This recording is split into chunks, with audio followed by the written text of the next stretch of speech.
pentatonic, A sharp minor pentatonic, B minor pentatonic.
So there you go. That's an example of what it would sound like over a 2-5-1 in C major. Now what I like to do is take this same approach and apply it to all the different keys.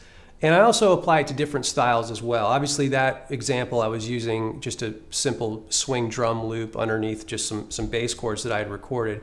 It's a very simple way to get started with this.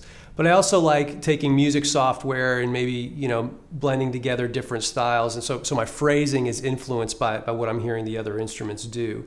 And remember that when you're working on this, you don't want it to turn into an approach in which you're just mindlessly just running the scale patterns back and forth. You know, you don't want it to sound like it's just you playing an idea, move up a half step, play the same idea, move up a half step, play the same idea. You know, your creativity needs to be challenged by using different intervallic combinations that come out of each of these minor pentatonic scales.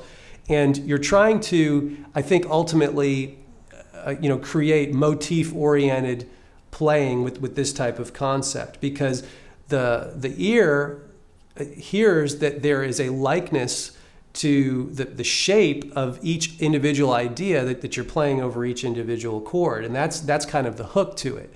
So it's up to you to take that hook and make it very, very interesting. But it's really fun concept to work on because it's easy to adapt to, because it just uses this simple scale pattern, this minor pentatonic pattern that we're just moving in half steps.